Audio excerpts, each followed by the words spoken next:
Student welcome to my YouTube channel Anil 108 और Facebook page है target academy खुरजाम में आपको स्वागत है। स्टूडेंट हम डेली आपको जीएस के 10% कराते हैं और उनसे महत्वपूर्ण फैक्ट भी बताते हैं। तो बेटा ये नाम के ही 10% है, कम से कम 40% कराए जाएंगे। बेटा इन जो प्रश्नों का लेवल बहुत अच्छा है जो जीएस के है, और आप किसी भी एग्जाम की तैयारी कर रहे हैं, ठीक है, किसी भी, तो आप नोट्स बना सकते हैं, कोई भी एग्जाम हो दुनिया का, ठीक है। तो ये यूपीएससी लेवल के ही प्रश्न है। बेटा वीडियो को रोक कर आप आंसर भी दे सकते हैं। देखो पहला प्रश्न है, काकोलत जलप्रपात बिहार के किस जिले में है। बेटा पहले जलप्रपात झरना को कहते हैं, किसी बच्चों को ना पता हो तो आप ये याद रखें। जो बेटा काकोलत जलप्रपात है बिहार के किस जिले में है, तो नागदा में। तो आप बेटा अगर बिहार से अलग स्टेट के बच्चे हैं तो आप इतना याद रख लें, काकोलत जलप्रपात कहाँ है, ये बिहार में है, ठीक है। ज़्यादातर एग्जाम में ऐसे ही बनता है और बहुत एग्जाम में बना है, काकोलत जलप्रपात कहाँ है, ये बिहार में है। देखो बेटा 1857 का विद्रोह मुसलमानों का षड्यंत्र का परिमाप्ता यह कथन था, ठीक है। तो ये कथन किसका था, तो बेटा सी हो जाएगा सर जेम्स आइटम, ठीक है। कई बार एग्जाम में रिपीट हो चुका है ये प्रश्न। बेटा बेशक जो यूपीएससी की तैयारी कर रहे हैं तो आप ये याद जरूर पॉइंट याद रख दें। ये 1857 के क्रांति की जो चिंगारी कहाँ से शुरुआत हुई थी, ये आपके मेरठ से शुरुआत हुई, तो आप इस पॉइंट को जरूर याद करें। बेटा थोड़ी मेरी तबीयत आज ऐसी है, थोड़ी आवाज़ ऐसी निकल रही होगी, तो तबीयत थोड़ी ज़्यादा ख़राब है। बेटा भारत के किस राष्ट्रीय उद्यान में कोरोना के लक्षणों जानवरों के लिए पहला संगरोध केंद्र बनाया गया। बेटा इससे ज़्यादा इम्पोर्टेंट प्रश्न कोई हो नहीं सकता। और बेटा ये करंट का भी हाल ही में अभी अभी बनाया, और बेटा ये ओल्ड क्वेश्चन भी हो जाएगा। तो बेटा कहाँ बनाया ये, जिम कार्बोनेट नेशनल पार्क, ठीक है। तो बेटा आप ये याद भी कर सकते हो, भारत का सबसे पहला जो नेशनल पार्क है वो कौन सा है, जिम कॉर्बेट नेशनल पार्क है। और बेटा ये कहाँ है, ये उत्तराखंड में, क्यों एग्जाम में पूछा हुआ है। और बेटा ये नंदन कानन राष्ट्रीय उद्यान कहाँ है। तो बेटा आपको ये भी पता होना चाहिए, देखो ये भी बहुत ज़बरदस्त है, ये उड़ीसा में है, ठीक है, क्यों एग्जाम बन चुका है। और काजीरंगा नेशनल पार्क या को तो कोई तोड़ ही ना है, ठीक है। कहा हर उठा फिरा के हर एग्जाम में याद रख दें, और इससे 3-4 फैक्ट बनते हैं। काजी नेशनल पार्क ये बेटा कहाँ है, ये असम में। और ये क्यों प्रसिद्ध है, एक सींग के गैंडों को। और ये तो आपको पता ही होगा। डी बांधवगढ़ राष्ट्रीय उद्यान कहाँ है, बेटा ये है मध्य प्रदेश में, एमपी में। आप इन जब तो आपकी स्टूडेंट लाइफ है तो बेटा आपको प्रैक्टिस करनी पड़ेगी, ठीक है। आप साथ के साथ नोट्स बनाते चलें, कोई प्रॉब्लम ना है। जब भी कोई पेपर आए तो लगातार 10 वीडियो को एक साथ फिरते चलें बेटा, पिछले भी जो आपको याद रहे। बेटा देखो कितना आसान है, सूची एक को सूची दो के साथ सम्मिलित कीजिए। बेटा देखो आपको ये बिल्कुल एक नॉर्मल प्रश्न है, हम दूसरी क्लास से पढ़ते आते हैं। द्रव्यमान का बेटा मात्रा क्या है, किलोग्राम है, ठीक है। और विद्युत धारा का तो सब बच्चों को पता ही होगा, एम्पियर है। बेटा ताप का क्या है, ताप का है बेटा केल्विन। और ज्योति तीव्रता का क्या है, एम्पियर, ठीक है। आप इन्हें फैक्ट को कर लो, सीधे सीधे पूछा जाएगा। द्रव्यमान का मात्रक हो गया किलोग्राम, विद्युत धारा का हो गया बेटा एम्पियर, ताप का हो गया केल्विन, और बेटा ज्योति तीव्रता जो है बेटा इसका कौन सा हो जाएगा, कैंडेला। ए ठीक हो जाएगा इसका। देखो बेटा ये होता सम्मिलित के होता है, यानी ए के नीचे कितना आना चाहिए, 4 आना चाहिए।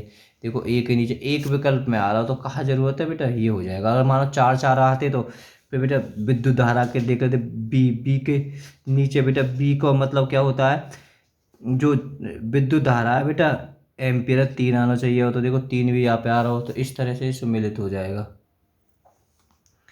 एक अंतरिक्ष यात्री पृथ्वी की तल की तुलना में चंद्रमा के तल पर अधिक ऊंचा छलांग लगा सकता है, क्यों। बेटा क्यों लगा सकता है, पृथ्वी के तल पर गुरुत्वाकर्षण बल पृथ्वी की तुलना में कम होता है। तो बेटा कितना होता है, 1/6, ठीक है। तो आप इसे याद कर सकते हो, 1/6 होता है। अगर पृथ्वी पर कोई 60 किलो का आदमी है तो अगर हम उसका 1/6 करेंगे तो चंद्रमा पर 10 किलो का ही रह जाएगा। बेटा अगर कोई भी एग्जाम की तैयारी कर रहे हैं तो आपको ये प्रश्न भी आना चाहिए, ठीक है। बहुत ज़बरदस्त प्रश्न है ये भी। पानी का घनत्व अधिकतम होता है बेटा कितने पर होता है, 4 डिग्री सेल्सियस पर, ठीक है। ये याद रखना, पानी का जो घनत्व अधिकतम होता है 4 डिग्री सेल्सियस पर होता है।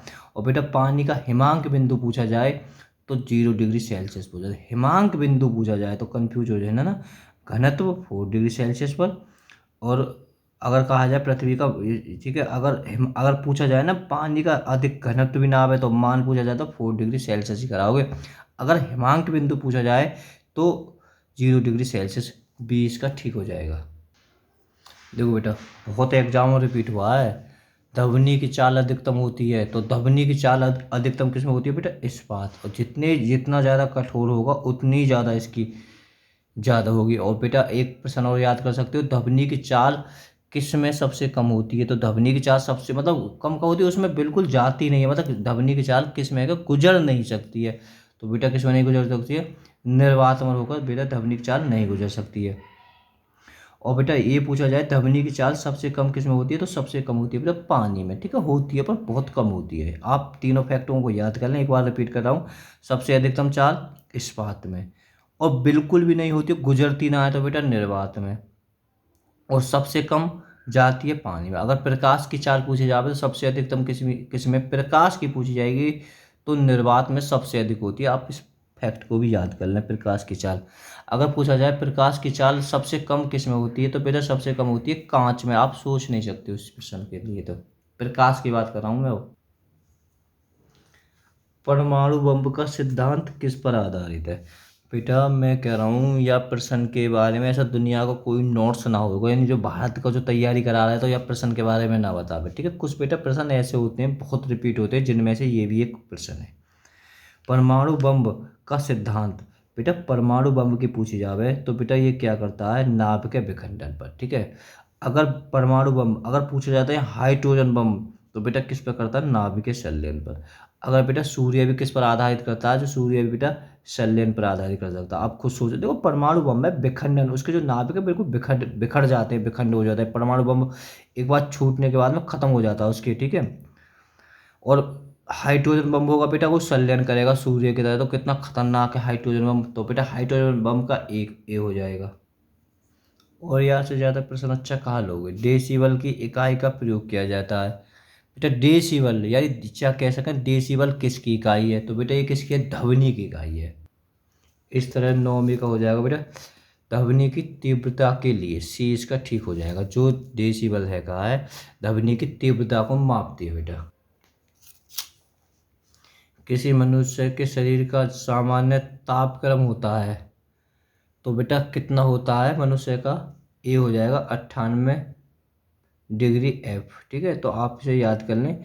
अगर बेटा F में पूछे तो ये 98 बचे तो 6 होता है, आप इसे भी लिख सकते हैं। ठीक है, अगर बेटा सेल्सियस में पहुँचे तो 37 के लगभग लगभग होता है। तो आप दोनों फैक्ट को याद कर सकते हैं। बेटा कुल मिलाकर चलो सूफी संत, ठीक है, मतलब चिरागे दिल्ली के नाम से जाने। ठीक है, चिरागे दिल्ली के, तो बेटा इसे बिल्कुल याद कर लो, ये थे तुम्हारे नसरुद्दीन महमूद। ठीक है, ए हो जाएगा इसका, सॉरी सी, शेख नसरुद्दीन महमूद। खाली आप याद कर सकते हो नसरुद्दीन महमूद कौन थे? चिरागे दिल्ली, चिरागे दिल्ली। बेटा ये कल का हमारा SW था, जिसका आंसर हमारी एक स्टूडेंट है रश्मि शर्मा ने, उसने बिल्कुल सही आंसर दिया। और इसके बारे में बेटा बहुत डीप से उसने प्रश्न लिखा उस लड़की ने। देखो बेटा बिजली के बल्ब का फिलामेंट किस तत्व से बना होता है? बेटा आपको इसको हमें कमेंट में आंसर बताना है, ये आपके लिए कल का है। तो अगर आप चाहें तो गूगल बाबा पर भी सर्च करके चेक करते हैं। बेटा अगर सर्च करोगे तो आपको और 2-4 प्रश्न और मिलेंगे। और जब तक बेटा आपकी स्टूडेंट लाइफ है तो आपको सिर्फ प्रैक्टिस करनी है, और कोई तरीका याद करने का जी करनी है, और हाथ से लिखो और पढ़ो। वीडियो पसंद आए तो लाइक करना, चैनल को सब्सक्राइब करना, और जो ज़रूरतमंद है उनके पास में शेयर करना। बेटा थोड़ी तबीयत ख़राब है। Okay bye bye.